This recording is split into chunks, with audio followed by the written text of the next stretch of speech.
صاحب ملیشیا سے پوچھ رہے ہیں کہ جی عالم دین کے ساتھ بغض رکھنا، میں نے سنا ہے کہ عالم دین کے ساتھ بغض یا حسد رکھنا بہت بڑا گناہ ہے۔ اگر کسی عالم کے بارے میں 100% معلوم ہو کہ وہ صریح حرام کاموں کا ارتکاب کرتا ہے تو کیا اس کے ساتھ بغض رکھنا جائز ہوگا؟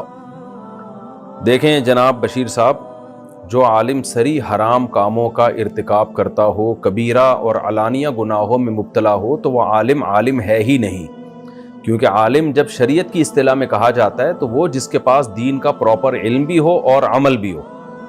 تو اس لیے جب آتا ہے نا کہ علماء سے محبت کرنا فرض ہے، علماء سے بغض رکھنا گناہ کبیرہ ہے، تو اس میں وہ علماء مراد ہوتے ہیں کہ جو عالم با عمل ہوں۔ تو اگر کوئی عالم کبیرہ اور علانیہ گناہ میں مبتلا ہے، کبیرہ کا مطلب یہ کہ گناہ بھی چھوٹا نہ ہو، کبیرہ گناہ ہو، اور علانیہ کا مطلب وہ یعنی اس کا پتہ بھی ہو سب کو کہ یہ کام، ایک تو ہوتا ہے کوئی چھپ کے گناہ کر رہا ہے تو اس پہ تو شریعت نے حکم دیا پردہ ڈالو، تو اس کو تو لوگوں کے سامنے ظاہر کرنے کی شریعت میں اجازت نہیں ہے۔ ہر شخص کے گناہ کو چھپانے کا حکم ہے، بشرطے کہ وہ اللہ کے حقوق کی بات ہو۔ لیکن اگر مخلوق کے حقوق کوئی ضائع کر رہا ہے تو بے شک چھپ کے بھی کر رہا ہے تو بھی اس کو ایکسپوز کیا جائے گا تاکہ مخلوق اس کے شر سے محفوظ رہے۔ لیکن اگر کوئی اللہ کا حق کے بارے میں حق تلفی کر رہا ہے اور چھپ کے کر رہا ہے گناہ، تو پھر اس کو شریعت میں چھپانے کا حکم ہے۔ لیکن جو علماء کھلے عام کبیرہ گناہ کرتے ہیں، جیسے مالی کرپشن ہے کسی عالم میں، تو یہ تو حقوق العباد سے اس کا تعلق ہے۔ اب مثال کے طور پر ایک مدرسے کا محتمم ہے، چندہ لے رہا ہے اور ادھر کھا بھی رہا ہے، حرام کھا رہا ہے، آپ کو پتہ بھی چل جاتا ہے، تو اس سے بغض ہونا ایک نیچرل ہے، کیونکہ وہ اپنے علم پر خود ہی عمل نہیں کر رہا۔ تو عالم تھوڑی، وہ تو جاہل ہے، قرآن کی اصطلاح میں ایسے لوگوں کو جاہل کہا گیا ہے۔ یا کوئی شخص زکاتیں لے کے کھا جاتا ہے، ایسے بھی لوگ ہم نے دیکھے ہیں، مذہب کے نام پہ منجن بیچ رہے ہیں، وہ ادارے بنا لیتے ہیں اور اپنے سائڈ بزنس ہو رہا تھا انہی پیسوں سے۔ بہت اس طرح کا مذہبی لوگوں میں بھی خرابیاں ہیں، اچھے بھی ہوتے ہیں، برے بھی ہوتے ہیں۔ تو کسی ایسے شخص سے بغض رکھنا، وہ انسان کو ہوتا ہے بغض، یہ نیچر ہے انسان کی، اس پر وہ وعیدیں نہیں ہیں کہ اس کو یہ نہیں کہا جائے گا کہ علماء سے بغض ہے۔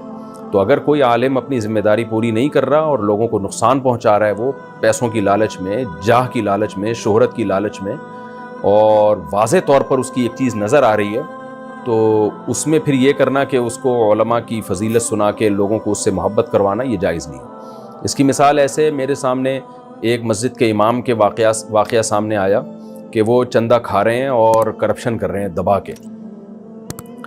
اچھا، اور پھر لوگوں کا خیال بھی نہیں کرتے نماز میں۔ بعض نمازیں اتنی لمبی پڑھا رہے ہیں کہ حالانکہ شریعت میں حکم ہے کہ وہ مختصر پڑھائی جائے۔ مثال کے طور پر مغرب کی نماز کے بارے میں شریعت کے حکم ہے کہ آپ مختصر پڑھائیں، فجر میں لمبی کھینچیں۔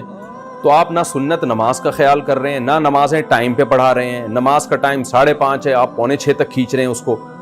اور چندوں کے معاملات میں بھی جب حساب مانگا جاتا ہے تو حساب نہیں دیتے، کرپشن کر رہے ہیں۔ لیکن جب ان امام صاحب سے لوگ لڑتے ہیں، بحث کرتے ہیں، تو فوراً کہتے ہیں علماء کی عزت کرو، حدیث میں ہے، قرآن میں ہے، علماء کی بڑی فضائل ہیں قرآن و سنت میں۔ تو بھائی آپ قرآن و سنت کی آیتوں کو غلط جگہ فٹ کر رہے ہیں۔ آپ یہ بھی تو ہے کہ عالم اس طرح، عالم کو تو لوگوں کو ایمانداری کی ترغیب دینی چاہیے، نہ یہ کہ وہ خود بے ایمانی کرنا شروع کر دے۔ تو میرے پاس وہ کیس آیا تو میں نے جب کہا کہ بھائی امام پر لازم ہے کہ وہ جب لوگوں سے چندہ لے رہا ہے، ایک امام ہے، اور اس کا حساب تو دینا، انتظامیہ کو بتائے کہ یہ میں لوگوں سے یہاں پیسے کلیکٹ کر کے کدھر خرچ کر رہا ہوں، کیونکہ اس میں کرپشن بھی تو ہوتی ہے، بہت جگہوں پہ ہم نے دیکھی ہے خود کرپشن ہوتی ہے۔ لیکن وہ امام صاحب ایک دم طیش میں آ جاتے ہیں کہ کون ہوتا ہے مجھ سے پوچھنے والا، میں کیوں بتاؤں۔ تو یہ سب چیزیں غلط ہیں، تو وہ امام اپنا احترام خود ہی نہیں کروا رہا۔ میں پھر بتا دوں، امام کرپٹ نہیں ہوتے، لیکن بعض کرپٹ لوگ امام بن جاتے ہیں۔ اس طرح مدرسے کے محتمم لوگ کرپٹ نہیں ہوتے، لیکن بعض دفعہ کرپٹ لوگ بھی ایک مدرسہ بنا کے 4 دیواری کھڑی کر دیتے ہیں اور پھر لوگوں کو الو بنانا شروع کر دیتے ہیں۔ 4-6 یتیم بچے لا کے رکھے اور نوٹ چھاپنے کی مشین بن گئے، ایسا ہوتا ہے، ہم نے دیکھا ہے یہ۔ تو کوئی بھی داڑھی والا، کوئی بھی عالم کا لیبل لگا ہوا ہو تو اس پہ اعتماد نہیں کیا جا سکتا۔ علم ایک الگ چیز ہے، عمل بالکل ایک الگ چیز ہے۔ ہاں، عالم ہو اور کبیرہ گناہ کا مرتکب نہ ہو تو پھر شریعت میں اس کا حکم ہے کہ اس کا احترام بھی کیا جائے، اس کو عزت بھی دی جائے۔ پھر اس کے خلاف بغض رکھنا، حسد رکھنا، یہ گناہ کبیرہ ہے۔